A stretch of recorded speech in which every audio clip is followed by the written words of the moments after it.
power circuit at control circuit at 12 leads pa mga ka-electrician. So mga ka-electrician, ito yung ating power circuit ng ating 12 leads na ating induction motor, no. So emphasize ko lang kung paano siya gumagana, no. So ito yung ating main contactor, no. Ito yung ating delta, no. Ito yung ating Y or star, no. Ito naman yung ating overload, no. Yan yung overload natin, no. Ito yung ating terminal na 12 leads, no. 1, 2, 3, no. 4, 5, 6, 7, 8, 9, 10, 11, 12, no. Yan yung terminal natin, no. So ngayon, ipapaliwanag ko naman paano siya gumagana, no. Ito yung ating naman control circuit niya, no. So ito yung ating line 1, your R, no.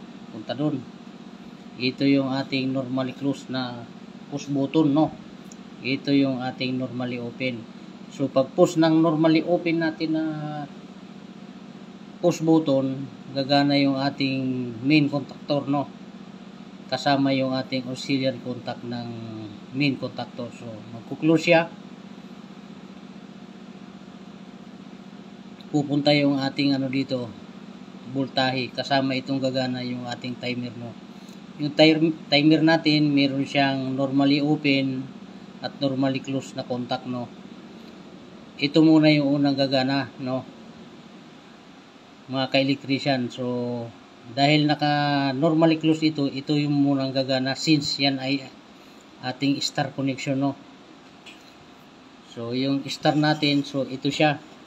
So paggana ng ating main contactor, gagana siya, magku-close, papunta na dito yung ating voltahe, no, papunta dito.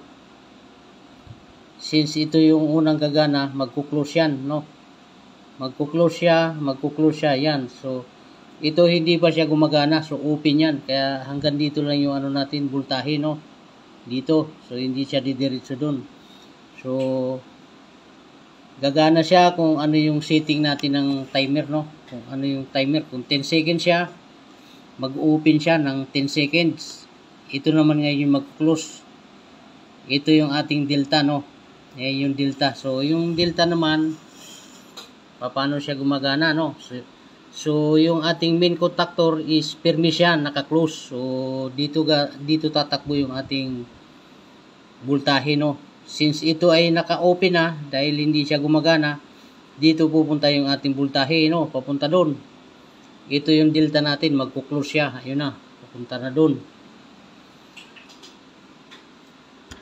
Yun na yung naka-maintain na ang ating delta, no, running na delta na natin. So continuous running na yung ating delta. So ganun yan mga ka-electrician pag gumana yung ating Y delta, no. So yung mga followers natin ng mga electrician dyan, sana naunawaan nyo yung ating pagpapaliwanag, no. So kung may mga comments kayo, i-comments nyo lang kung hindi nyo gaano naintindihan, at uulitin natin yung part kung ano yung hindi nyo naintindihan doon, no. Papaliwanag uli natin, no. So yun na lang muna yung ating sa ngayon, yun na lang muna yung atin, no.